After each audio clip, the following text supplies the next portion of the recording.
Todas vuestras cosas sean hechas con amor, les dice Pablo a los Corintios al final de su primera carta. Y todas vuestras cosas lo que significa es todas vuestras cosas. Por lo tanto, hagamos lo que hagamos, si no está hecho con amor, es pecado. Andad en amor, nos dijo Pablo el domingo pasado, y sin embargo sabemos que no es fácil andar en amor. Todos los días mientras vamos caminando por esta tierra de camino al Monte Santo del Señor, lo primero que descubrimos es que es muy difícil hacer todas nuestras cosas en amor, o por lo menos con el amor con el que Dios quiere que las hagamos. Así que tiene que haber una solución a esta dificultad para que el mandato que vemos en el Evangelio de amar pues no sea una obligación religiosa, una exigencia y ya está. Tiene que haber una manera de amar de verdad, porque sabemos que amar como Dios quiere, que hay que hacerlo, que lo hagamos, no es algo que se pueda hacer en nuestras fuerzas. Y aunque la solución la vemos por toda la Biblia, el domingo pasado Pablo nos la mostró muy claramente en los versículos 1 y 2 del capítulo 5. Nos decía así: sed, pues, imitadores de Dios como hijos amados, y andad en amor como también Cristo nos amó y se entregó a sí mismo por nosotros. Está subrayado: ofrenda y sacrificio a Dios en olor fragante. Así que Pablo nos muestra que amar no es una opción para nosotros. Ese andad en amor que veis ahí parece más bien un estilo de vida. Por eso dice andad, caminad por esta vida en amor. Por lo tanto, si no es una opción, amar no debe depender de nuestras emociones. Ahora me apetece amar porque estoy estupendo y me siento muy bien. Ahora no voy a amar porque me siento mal y no lo siento. Eso no es amor. Eso es un enamoramiento peliculero, algo que nada tiene que ver con el amor bíblico. Pero Pablo tampoco nos presenta al amor como una obligación, ya que si lo entendemos así, andaríamos en un legalismo religioso que no nos valdría de nada. Y es que además amar de esa manera no se puede sostener en el tiempo. Por lo tanto, si amar no depende de nuestras emociones, pero tampoco podemos verlo como una obligación religiosa, ¿cómo se puede amar? Pues amar es una decisión. Es una decisión, sí, pero es una decisión basada en nuestro entendimiento de quién es Dios para de esa manera poder imitarle. Y ese entendimiento surge de una transformación previa que el Espíritu Santo de Dios hace en nuestro corazón, el Espíritu Santo que nos ha sellado y que vive ahí. Una decisión pues que depende de mi entendimiento de quién es Dios y de cómo es su amor, y que surge de una transformación previa del Espíritu Santo en mi corazón para que pueda entender ese amor. Sin esa transformación previa del Espíritu Santo no tendré un verdadero entendimiento de quién es Dios y de cómo es su amor, y por lo tanto jamás podré amar como Él quiere que lo haga, desprendiendo un olor fragante. Cualquier otro tipo de amor, entre comillas, no desprende este olor. Por eso, y para andar como Dios quiere que andemos, para andar en amor como Dios quiere que lo hagamos, primero tenemos que haber sido sellados por el Espíritu Santo, para así, segundo, poder desprendernos de todos nuestros egoísmos, caprichos y antojos, y tercero, de esa manera, poder tomar la decisión, ahora sí, tomar la decisión de andar en amor con el entendimiento que nos da la palabra de Dios. Si no, amar es imposible. Solo así es posible imitar el amor de Dios, un amor que viéndolo en Jesús es más fácil de entender y de desear. ¿Por qué? Porque los que hemos sido transformados por el Espíritu Santo de Dios, primero sabemos que en ese amor, y solo en ese amor que se ofrenda en sacrificio, otra vez, que se ofrenda en sacrificio, solo en ese amor que se ofrenda en sacrificio está basado el reino de Dios. Es imposible vivir en el reino de Dios sin el amor de Dios. Primero sabemos eso, que está basado el reino de Dios en ese amor que se ofrenda en sacrificio, y segundo, lo deseamos porque nosotros fuimos creados para amar como Cristo lo hizo por nosotros. Así que sí, nosotros sí podemos imitar y de verdad el amor de Dios, y debemos, porque podemos. Porque al haber sido transformados por el Espíritu Santo lo entendemos y lo deseamos. O lo debiéramos entender y desearlo. Entendemos que se hace como ofrenda y en sacrificio, y lo deseamos porque para eso fuimos creados, para amar. Y eso le da la gloria a Dios. Por lo tanto, andar así es una delicia en un mundo tan corrompido y caído. Más aún, es un descanso. Andar en amor es un descanso porque para eso fuimos creados, y cuando hacemos aquello para lo cual fuimos creados, entonces todo resulta más fácil y reposado. Otra vez, sin esa transformación previa del Espíritu Santo es imposible entender lo que en nuestra rebeldía nos empeñamos en no entender: cómo es Dios y cómo es su amor, y por lo tanto que ese amor solo se puede dar en ofrenda y en sacrificio. Este amor que se ofrenda en sacrificio es un amor que se regala voluntariamente, por eso es una ofrenda, y que lo da todo, por eso es un sacrificio. El amor en el que Dios nos dice que andemos es todo lo contrario al amor que nos muestra este mundo, porque ese amor es, y lo digo entre comillas, un deseo egoísta, es un enamoramiento cómodo. Es un deseo egoísta, por eso no es amor, porque el amor se da en ofrenda voluntaria sin buscar nada a cambio. Es interés propio porque busca en ese amor satisfacerse primero a sí mismo y luego ya veremos si a los demás, pero primero yo y mi propio bienestar por encima del otro. Y claro, esto no tiene nada de ofrenda. ¿Sabéis lo que es una ofrenda, no? Muchos de vosotros ofrendáis en la iglesia. Una ofrenda se da sin esperar nada, ni del Señor, ni de tu hermano, ni nada. Tú lo das. Eso es una ofrenda. El amor es igual, es una ofrenda que se da. Si ya esperas algo, entonces lo que estás haciendo es usar la iglesia como un banco en el que tú depositas un dinero esperando unos intereses. No, es una ofrenda que se da. Por lo tanto, en el mundo tenemos un tipo de amor egoísta que espera algo, y también es un enamoramiento cómodo que no es amor, porque el amor es un sacrificio que renuncia a todo. Los casados lo sabemos, a todo, porque se desgasta del todo y lo hace para buscar el bienestar del otro, para rescatar al otro, para salvar al otro de donde está a costa de la vida propia. Eso es un sacrificio, y el amor del que el mundo habla no tiene nada de este sacrificio.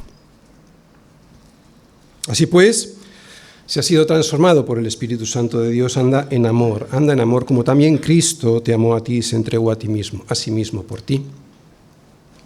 Si has sido transformado por el Espíritu Santo de Dios, ama como una ofrenda y sacrificio a Dios, porque para ese amor ha sido creado, y de esa manera Él recibirá un olor fragante y no un aroma que huele mal, porque desprende egoísmo, que es lo contrario de ofrenda, y también comodidad, que es lo contrario de sacrificio. Cuando amamos egoístamente y con comodidad, no lo estamos haciendo como una ofrenda y sacrificio, y por lo tanto no llega un olor agradable a Dios. Y es que lo que vemos en este mundo es todo lo contrario. Por eso Pablo nos dice: no participéis con ellos, también no participéis de su amor podrido, porque huele mal. Por eso imitad a Dios, de la misma manera que Dios nos amó, o sea, de la misma manera que Dios nos perdonó, es como debemos amar. Esta es la medida del amor. La medida de nuestro amor va a ser siempre la medida de nuestro perdón. Lo vimos el domingo pasado. Como perdonemos, así será como amemos. Y es así como hay que caminar en el reino de Dios. Bien, en esta sección práctica de esta carta, la sección práctica comienza en esta segunda parte de esta carta de Pablo a los Efesios, Pablo nos ha estado mostrando que para andar en amor en el reino de Dios siempre hay que dar 2 pasos, ¿os acordáis? Siempre 2 pasos. Y se lo muestra con una imagen, la imagen del cambio de ropa. Nos dice que para poder andar en el reino de Dios, reino que aquí ya se ha acercado en Jesucristo, o sea que estamos ya en el reino de Dios como una sombra, pero estamos ya. Primero es necesario quitarse la ropa sucia del viejo hombre para después de renovar nuestro entendimiento, poder cambiarla por una limpia, que es la del nuevo hombre creado según Dios. Esta imagen implica 2 pasos: desvestirnos del viejo hombre y vestirnos del nuevo. Y Pablo, si lo recordáis, porque lo hemos visto varios domingos, nos ponía 4 ejemplos en los versículos del 25 al 29. Primero nos decía, tenemos que dejar de mentir, sí, tenemos que dejar de mentir, pero también tenemos que decir la verdad. Dejar de mentir, decir la verdad. No se puede dar solo un paso, si no nos convertimos en legalistas. Segundo ejemplo, no hay que dejar que el enojo nos domine. Claro, pero eso no significa que no nos airemos. El cristiano no es alguien pánfilo que ve la injusticia y se queda así. No, airaos, pero no pequéis. Por lo tanto, damos un paso al airarnos, pero también damos otro al dejar que pase el día sin arreglar. O sea, no tenemos que dejar que pase ese día sin arreglar el enojo que puede surgir de una justa indignación. Tercer ejemplo que nos ponía, ejemplos prácticos, no hay que robar. Pero no solo hay que dar el paso de dejar de robar, sino que hay que trabajar. Y la clave estaba en que trabajar no egoístamente, sino para ayudar a los demás en sus necesidades. Y ponía un cuarto ejemplo, tenemos que dejar de decir palabras corrompidas, esas palabras que hacen daño. Pero no solo hay que dar el paso de dejar de decirlas, sino que también hay que decirlas que edifican, ¿vale? Porque si no, como decimos, nos convertimos en legalistas. No. También hay que decirlas que edifican para poder dar gracia a los que nos oyen. Esta manera de caminar, dando un paso con un pie y luego otro con el otro, es la manera de poder ir peregrinando por este mundo hacia el Monte Santo del Señor. Y para poder darnos cuenta de estos pasos que debemos dar, Pablo nos dice que no tenemos que contristar al Espíritu Santo. También lo vimos, versículos del 30 al 32. Y no contristéis al Espíritu Santo de Dios, con el cual fuisteis sellados para el día de la redención. Muy bien, y para no contristarlo, ¿cuál es el primer paso que debo dar? Pues versículo 31, quítense de vosotros toda amargura, enojo, ira, gritería y maledicencia y toda malicia. Bien, vale, y después de dar este primer paso, ¿cuál es el segundo? Antes, sed benignos unos con otros, misericordiosos, perdonándoos unos a otros, como Dios también os perdonó a vosotros en Cristo. Si solo decimos no al pecado, pues nuestra vida cristiana será como la de un legalista, una mala copia del carácter de Dios. Si solo vamos por esta vida diciendo no al pecado, pues nuestra vida será como la de un cojo que solo puede caminar con un pie. Por eso también tenemos que decir sí al carácter de Dios, que fundamentalmente es amor. ¿Recordáis? Por eso, para ir caminando, para poder ir caminando bien, dando los 2 pasos que hay que dar, sobre todas estas cosas, vestíos de amor, que es el vínculo perfecto. Y para eso hay que ser imitadores de Dios. Así se puede ser. Versículos del 1 al 2. Lo veíamos el domingo pasado. Sed, pues, imitadores de Dios como hijos amados, y andad en amor, como también Cristo nos amó y se entregó a sí mismo por nosotros. Ofrenda y sacrificio, nunca me cansaré de repetirlo. Aquí está la clave, ofrenda y sacrificio a Dios en olor fragante. Para poder tener el mismo carácter de Cristo, no solo hay que decir no al diablo para no entristecer al Espíritu Santo de Dios, sino que también hay que decir sí al carácter de Jesús en nuestra vida diaria. Y ese carácter, como acabamos de ver en estos versículos, se basa en el amor.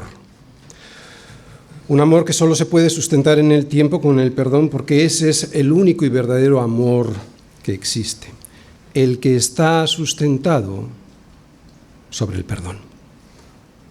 Bien, todo esto ya lo hemos visto en semanas anteriores, y ahora Pablo va a seguir con esta misma estructura, con un paso, con un pie y otro con el otro, para explicarnos de dónde hay que huir para poder seguir caminando sin tropezar por este mundo hasta que llegue el día de nuestra redención, y es lo que vamos a ver hoy, versículos del 3 al 7. Pero fornicación y toda inmundicia o avaricia ni aun se nombre entre vosotros como conviene a santos, ni palabras deshonestas, ni necedades, ni truhanerías que no convienen, sino antes bien acciones de gracias. Porque sabéis esto, que ningún fornicario o inmundo o avaro, que es idólatra, tiene herencia en el reino de Cristo y de Dios. Nadie os engañe con palabras vanas, porque por estas cosas viene la ira de Dios sobre los hijos de desobediencia. No seáis, pues, partícipes con ellos. Que nadie os engañe. No participéis con ellos. Efesios capítulo 5, versículos del 3 al 7. ¿De dónde hay que huir? Ese será uno de los pasos, y cómo poder hacerlo, ese será el otro de los pasos. Por lo tanto, el esquema de la predicación de hoy será el siguiente. Primera parte, el pecado que hay que evitar, versículos del 3 al 4a. Segunda parte de la predicación, el carácter que hay que imitar, versículo 4 en su segunda parte. Y tercera parte de la predicación, las razones que Dios nos da para hacerlo, versículos del 5 al 6. Vivimos en un mundo en guerra. No es una guerra convencional. Lo sabemos nosotros mejor que nadie, es una guerra espiritual, como Pablo ya nos explicará en el capítulo 6, versículos del 10 al 20. Es una guerra que recibes incluso dentro de tu propia casa. Los medios de comunicación nos bombardean con palabras y con imágenes que no convienen. Las mismas inmundicias que aquí hemos leído, que nos dice Pablo. Así que o Pablo era muy moderno, o estas cosas que él nos nombra son muy antiguas. Creo que el pecado es muy antiguo. No participéis con ellos. No conviene a los santos. Incluso a veces los compañeros del colegio o de la universidad o los del trabajo, incluso en ocasiones nuestra familia, nos hablarán de tal manera que oiremos palabras deshonestas, necias y chistes chabacanos que no convienen. No penséis que esto es algo inocente y que no tiene peligro. Que nadie os engañe. No participéis con ellos. Si estamos en contacto con esta forma de vivir, podemos llegar a cauterizar nuestra conciencia y de tal manera que lleguemos a decir lo que ellos dicen. Pero si no es para tanto, no seas exagerado y deslizarnos fácilmente hacia lo que ellos consideran normal. Pero Pablo nos dice que cuidado, que no os engañen. No va a ser un momento en el que tienes tu conciencia tan cauterizada que no te des cuenta. Puede llegar por estar en contacto. No vaya a ser que llegue un momento en el que a lo malo digamos bueno, cuidado. Ay de lo que a lo malo dicen bueno y a lo bueno malo, que hacen de la luz tinieblas y de las tinieblas luz, que ponen lo amargo por dulce y lo dulce por amargo. ¿Por qué? ¿Por qué? Pues dice Isaías, porque por esta causa se enciende el furor del Señor contra su pueblo. Así que sí, hay un gran peligro cuando comenzamos a pensar como el mundo, cuando empezamos a ver como normal lo que Dios ve como anormal. Por eso no podemos despistarnos en asuntos que, aunque parecen intrascendentes, no lo son en absoluto. El amor de Cristo desecha estas obscenidades y la comunión entre nosotros nos protege de los hijos de desobediencia. Otra vez. El amor de Cristo desecha estas obscenidades, pero hay algo más. La comunión entre nosotros nos protege de los hijos de desobediencia, no lo olvides. que nadie os engañe. No participéis con ellos. Más aún, si piensas que estar una semana o dos sin la comunión con tus hermanos en la iglesia no te va a afectar en tu vida espiritual, no te engañes. No te engañes ni te dejes engañar. Claro que te va a afectar. Lo veo yo muchas veces cuando os marcháis varias semanas. Cuando volvéis... Si un músico profesional deja de practicar su instrumento durante 2 semanas, incluso aunque lo haga durante solo un día, se va a notar. Habla con ellos. Se va a notar. Imagínate tú en tu relación con el Señor, es lo mismo. Yo no me voy a meter con las justificaciones que podemos poner cada uno, pero si un cantante se juega su voz, su profesión, bebiendo agua fría y no entrenando su voz, nosotros lo que nos estamos jugando es la santidad. Y sin santidad nadie verá a Dios. Todo esto es lo que Pablo nos va a mostrar hoy para que nadie nos engañe. Hay gente que va a intentar engañarnos y nos dirá que podemos beber agua fría y que no pasa nada y que luego podremos cantar igual de bien. Nos lo van a decir en el mundo, sí, pero también en la iglesia, cuidado. Estos son los más peligrosos. Por eso, no os dejéis engañar. Ni se os ocurra participar con ellos de sus obras. No lo digo yo, lo dice Pablo. No participéis en las obras infructuosas de las tinieblas, sino más bien reprendedlas. Primera parte. El pecado que hay que evitar.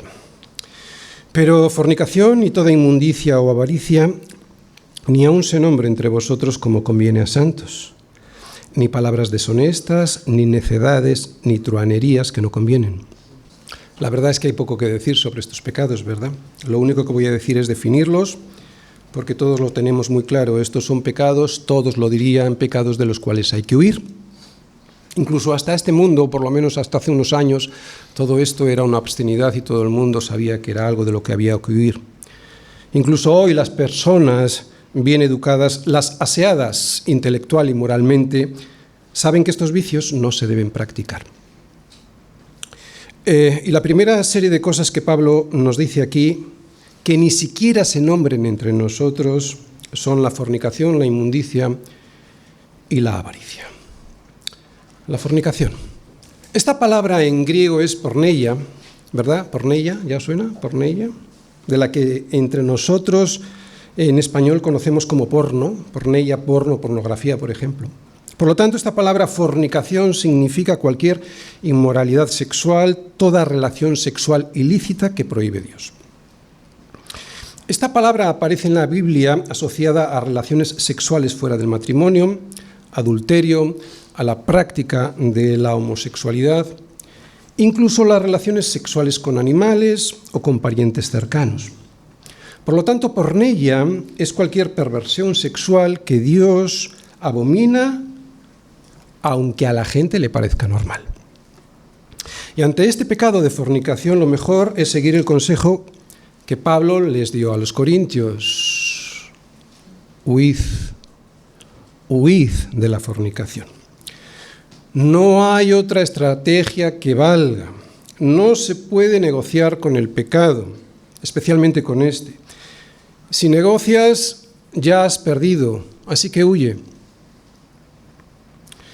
¿Tomará el hombre fuego en sus senos sin que ardan sus vestidos? ¿Andará el hombre sobre las brasas sin que sus pies se quemen? ¿Verdad que no? ¿Verdad que si pones brasas sobre tu cuerpo, por mucho que negocies con ellas, te van a quemar? Por eso huye. Es más, ni aun se nombre entre vosotros. Y cuidado, porque sobre estas cosas habrá muchos, incluso hoy ya dentro de la iglesia, que os querrán engañar diciendo que no es para tanto, que las cosas han cambiado. No les hagas caso. Que no te engañen. No participes con ellos. Huye y cuida a tus hijos. Cuidado pues con la televisión, con el internet y con las películas que ven en los cines. Allá cada cual cómo decida gestionar este problema en su casa. Yo he preferido ser radical antes que tener que lamentar. Por eso en mi casa no hay televisión.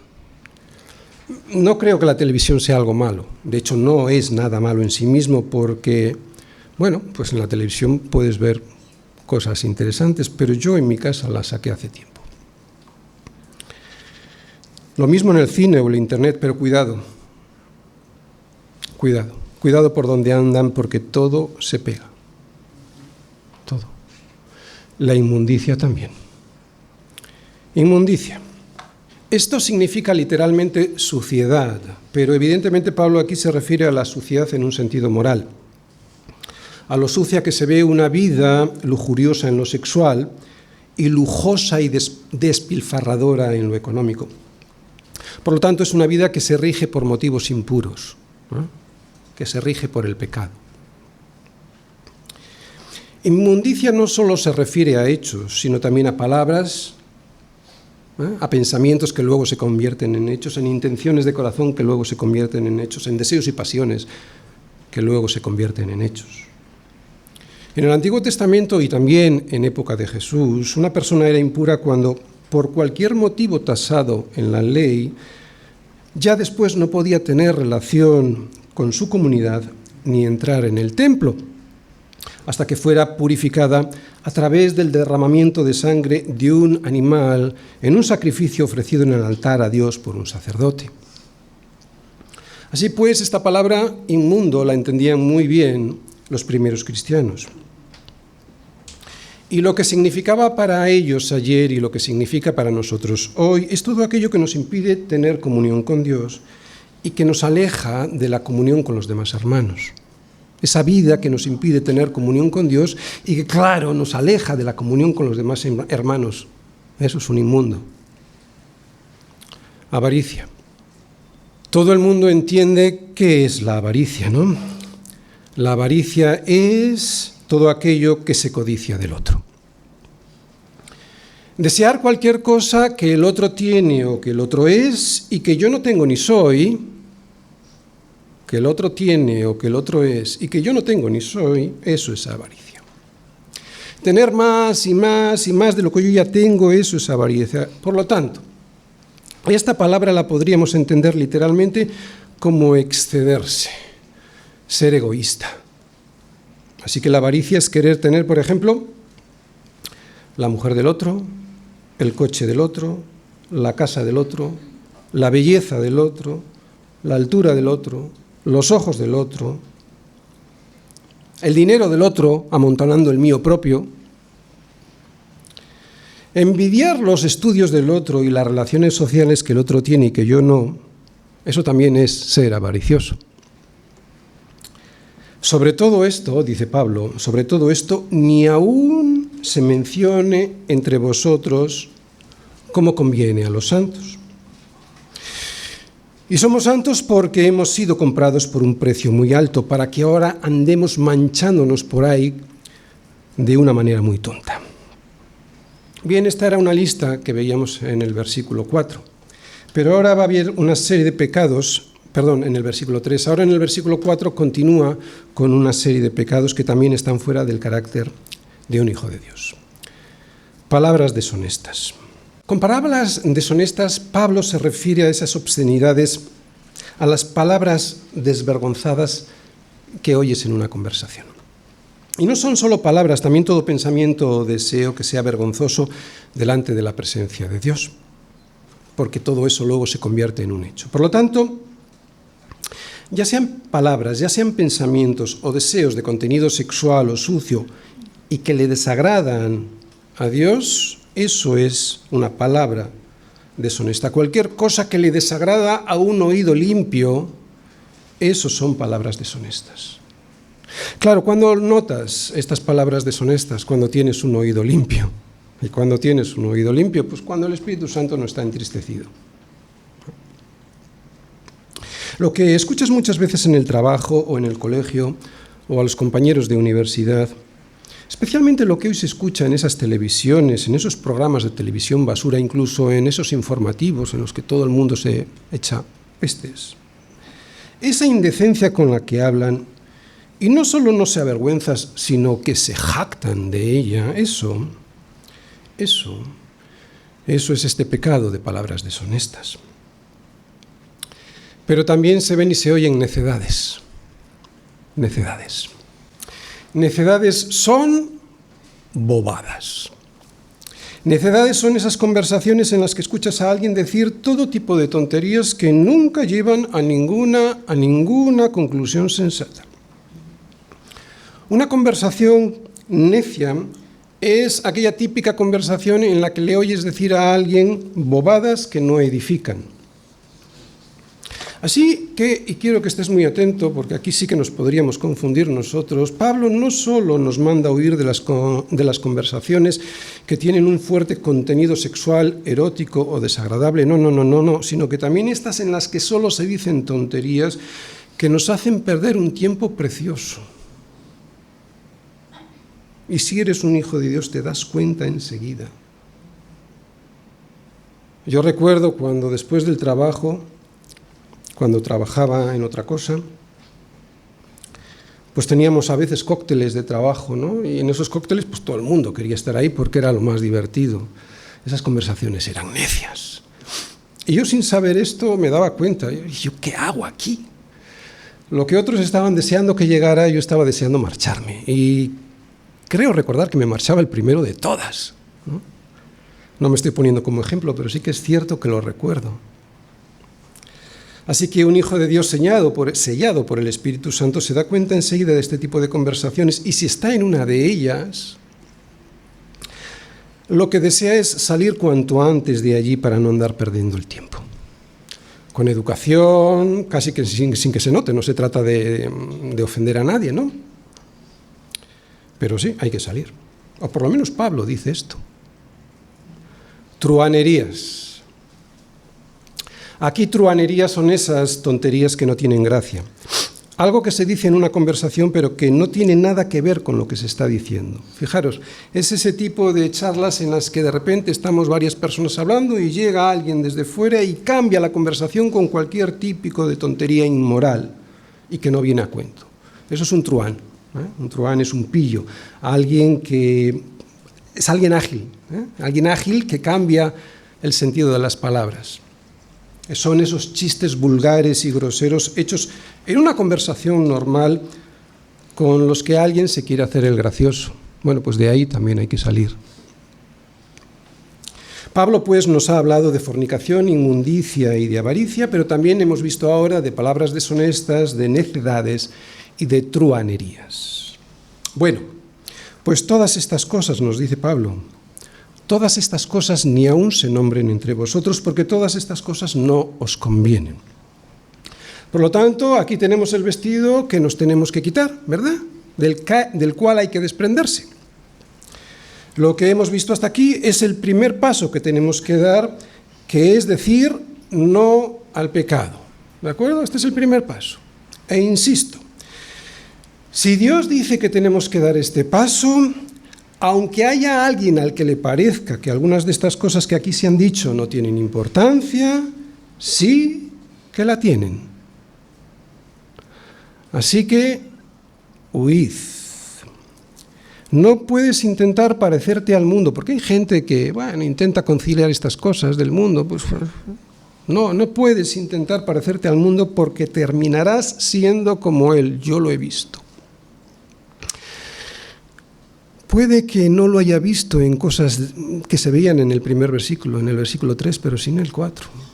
De hecho, Pablo después nos va a dar las razones por las cuales todas estas cosas no se deben ni nombrar entre nosotros.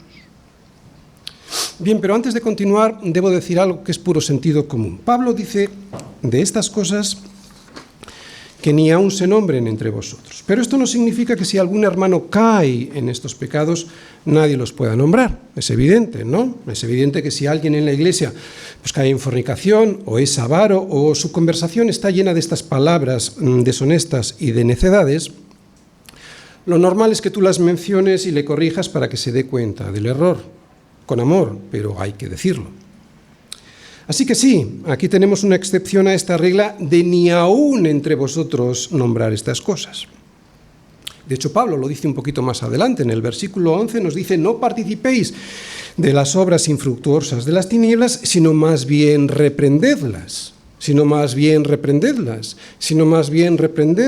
Y es que no se puede reprender algo si no se nombra. ¿De acuerdo? Bien, frente a todo esto que acabamos de ver, ahora Pablo nos va a mostrar un contraste muy fuerte. ¿De acuerdo? Él nos ha dicho que tenemos que dejar de practicar el pecado, pero ahora nos dice que debemos de dar otro paso con el otro pie. Nos acaba de decir que no debemos caer en fornicación, ni en inmundicia, ni en avaricia, y que tampoco debemos decir palabras deshonestas, ni hablar necedades, ni tampoco groserías. Oye, y si Pablo nos dice esto, ¿qué sería lo lógico mencionar ahora? ¿Cuál sería el segundo paso? Cualquiera diría que el carácter contrario a estos pecados, carácter que hay que imitar, sería ser fieles a nuestras esposas y a nuestros maridos, tener un pensamiento limpio de inmundicia, no ser avaricioso y tener conversaciones sin obscenidades, sin perder el tiempo con tonterías o con chistes groseros. O sea, lo normal es que ahora, en contraste, Pablo nos pidiera una vida llena de virtud, llena de santidad. Y no estaría mal dicho porque así debe ser. Pero no.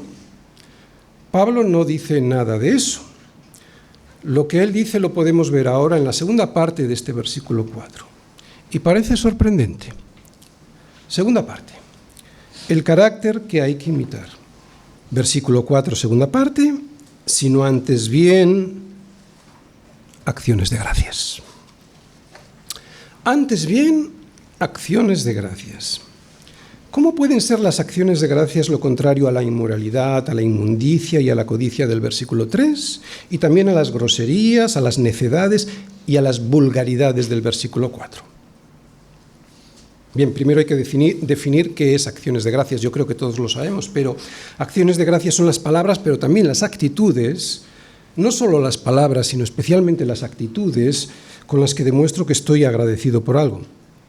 Por lo tanto, no haced esto, que es el primer paso, sino antes bien acciones de gracias. Eso es tener un estilo de vida que siempre es o está agradecido por todo, no solo por las cosas buenas, por todo. Es lo que Pablo quiere decir. Fijaros,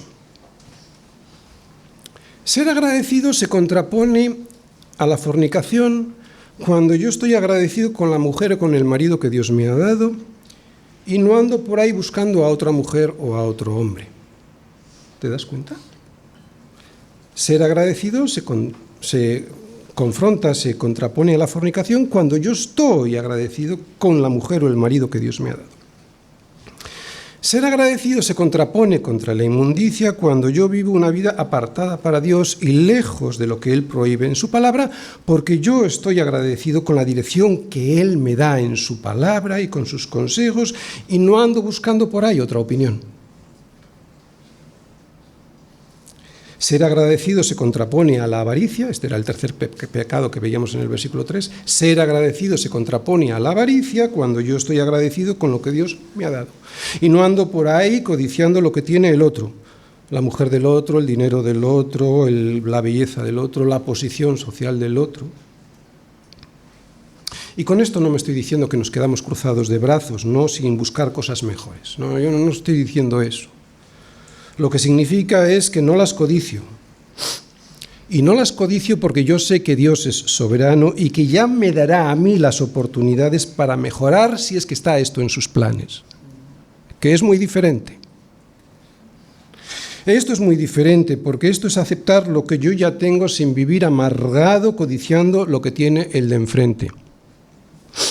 Así que vivir agradecidos, ¿verdad? Ese es el segundo paso. Con esto se elimina buena parte del primero. Ese trabajo que tanto te enfada porque te quejas, ese trabajo es un sueño para un parado sin empleo.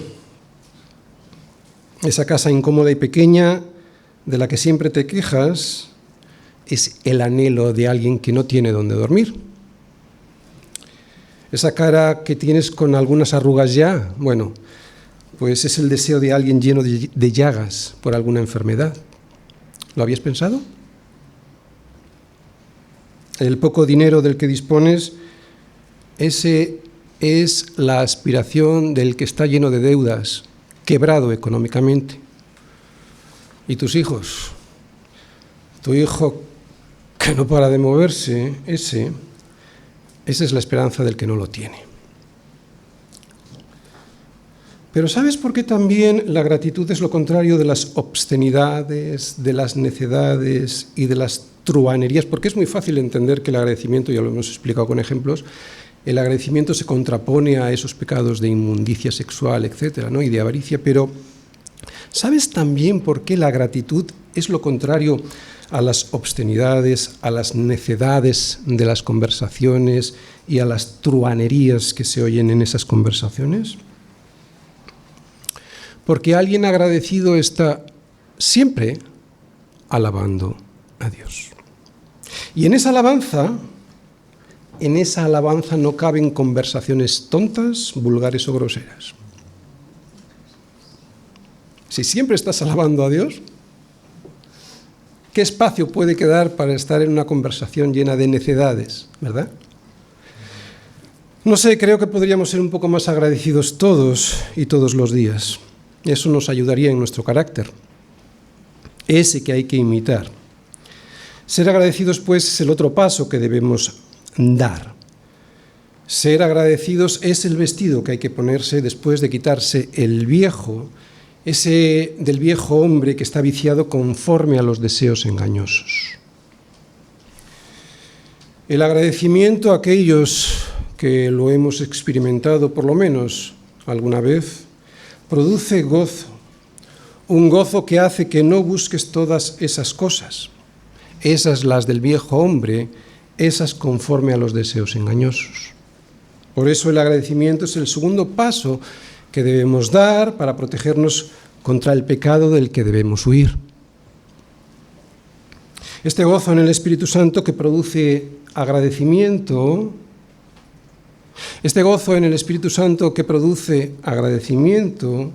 es todo lo contrario a la amargura y al vacío espiritual. Otra vez, este gozo que produce agradecimiento, el gozo en el Espíritu Santo que produce agradecimiento, es todo lo contrario a la amargura que produce la fornicación, la inmundicia y la avaricia, y todo lo contrario al vacío espiritual de las palabras deshonestas, de las necedades y de los chistes groseros y sin sentido de algunas conversaciones. Pero por si esto no fuese suficiente, ahora Pablo nos va a dar más motivos para huir del pecado y para desear más el carácter de Cristo. Tercera parte. Las razones que Dios nos da. Primera razón, versículo 5. Porque sabéis esto, que ningún fornicario o inmundo o avaro, que es idólatra, tiene herencia en el reino de Cristo y de Dios. Muy bien, la razón general por la cual hay que huir de estos pecados ya nos la dio Pablo en el versículo 4, cuando nos dijo que todas esas cosas no nos convienen. Pero, ¿por qué no nos convienen? Bueno, aquí Pablo nos da una primera razón, ¿verdad? Porque ningún fornicario o inmundo o avaro que es idólatra tiene herencia en el reino de Cristo y de Dios. Dice tiene, no dice tendrá. Tiene ya una herencia. Y lo dice porque Cristo ya reina y ya desde aquí podemos experimentar, aunque sea como una sombra, el reino de Dios al que un día llegaremos definitivamente. ¿Cómo? De muchas maneras. Pero, por ejemplo, no sufriendo las consecuencias que aquí sufren los fornicarios, los inmundos y los avaros. Sí, claro. Andar en los consejos de Dios nos protege, claro. ¿De cuántas consecuencias negativas nos protege Dios al hacerle caso en su palabra? De esto, sobre todo, nos damos cuenta los que ya llevamos unos años cuando desobedecimos y vimos las consecuencias, ¿verdad? Eso es para vivir aquí como una sombra en el reino de los cielos ya. Enfermedades asociadas a perversiones sexuales o a la inmundicia. bancarrotas económicas por codiciar más y más, ¿verdad?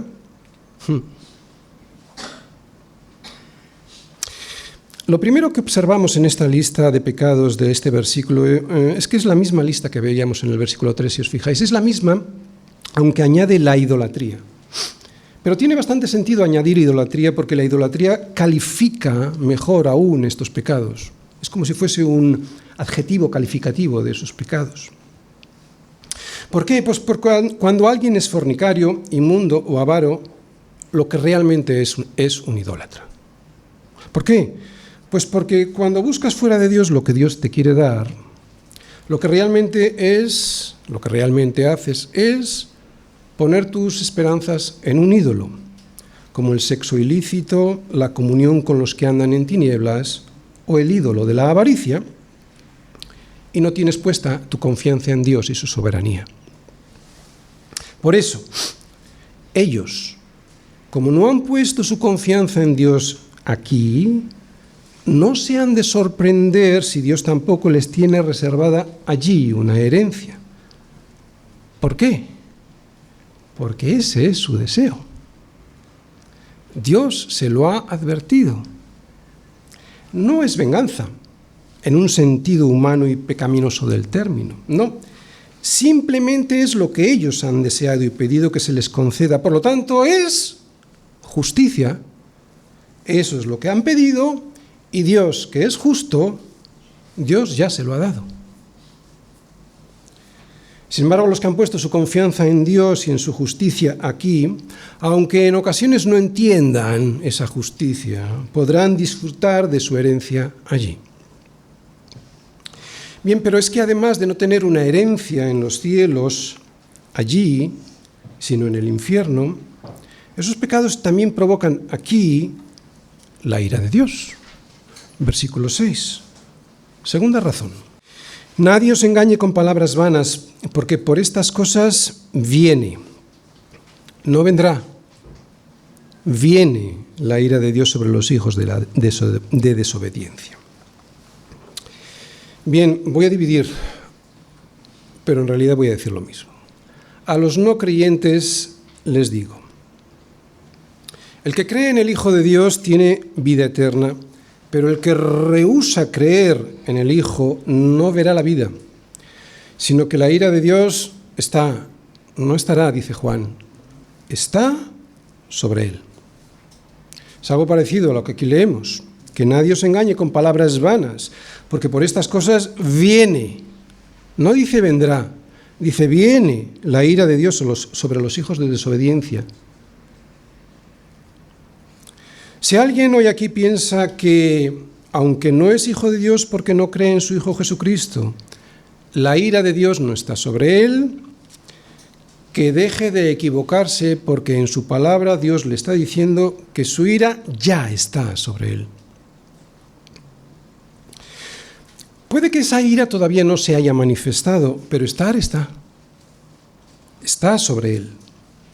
Y esto es porque Dios solo tiene un tipo de hijos, los que le obedecen a él y a sus consejos. De ellos es, no será, ya es la vida eterna.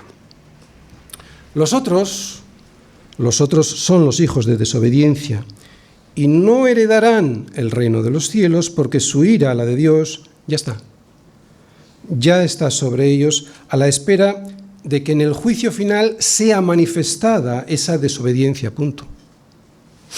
Ya está la ira, se manifestará cuando en el juicio final sea manifestada esa desobediencia.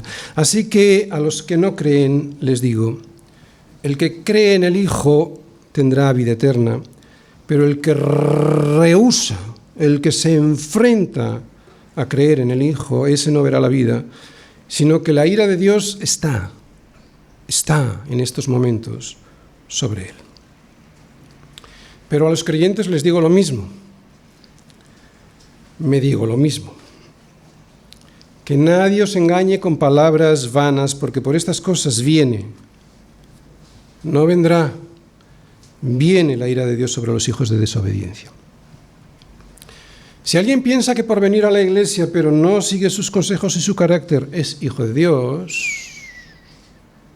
pero que no sigue sus consejos y su carácter, que los rehúsa, Pablo le dice que cuidado. Cuidado, porque hay que recordar que estas palabras estaban dichas a través de una carta a los miembros de una iglesia, a Éfeso y toda su zona. No todos somos hijos de Dios. También están los hijos de desobediencia que a veces aparecen por la iglesia. La gracia de Dios, la que salva, también transforma. Y esa transformación se ve en la vida diaria de los hijos de Dios. En los que no, en los hijos de desobediencia, lo que se ve es, y con orgullo, día tras día, la suciedad del pecado que abomina a Dios y su santidad. Que nadie os engañe.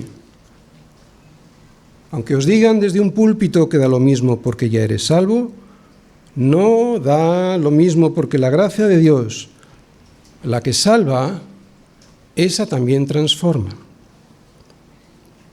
Los hijos de Dios, todo lo contrario, no quieren ser transformados. Solo se quejan de las demandas de Dios. ¿Has escuchado a esos creyentes que solo se quejan? ¿Y por qué? ¿Y por qué? ¿Y por qué dice Dios? Se quejan y engañan a los demás creyentes diciéndoles que son tiempos diferentes, que todo ha cambiado.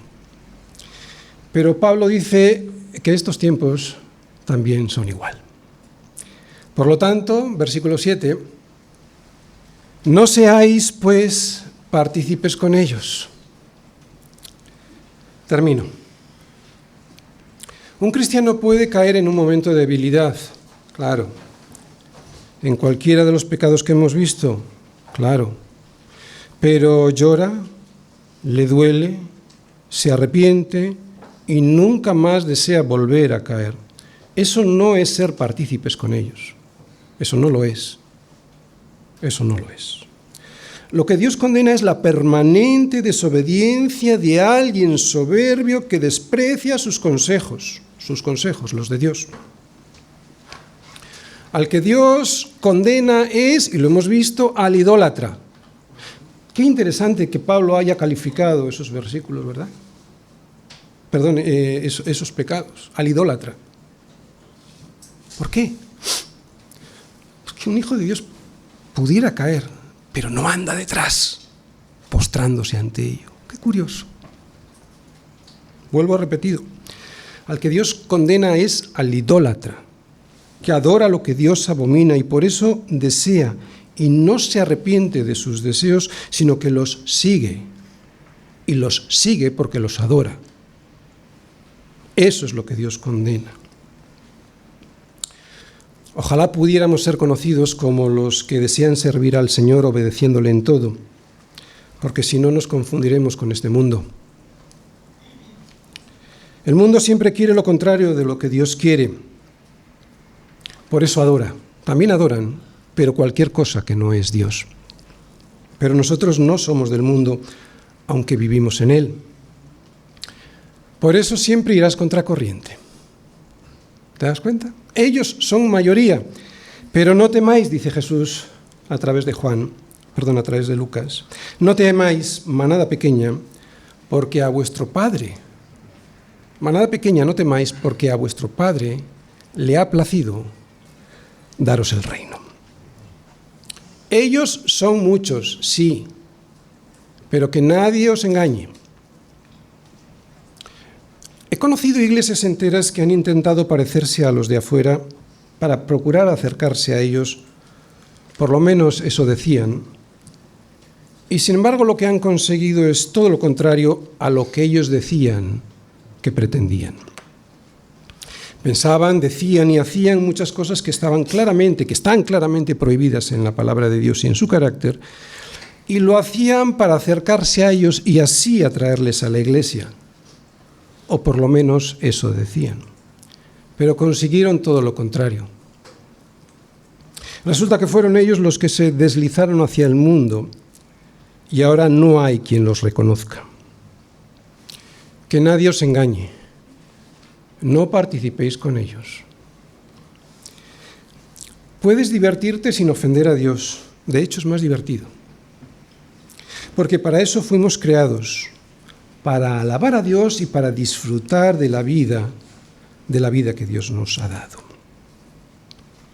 La vida es hermosa y su misericordia es mejor que la vida. No te salgas de su misericordia. Otra vez, la vida es hermosa y su misericordia es mejor que la vida, y porque mejor es tu misericordia, Señor, que la vida, mis labios te alabarán.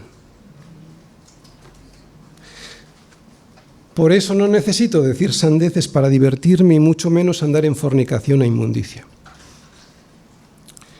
Yo he venido para que tengan vida y para que la tengan en abundancia. Vida en abundancia, también en el ocio. Fuera no hay nada que buscar porque allí no hay nada que nos puedan ofrecer.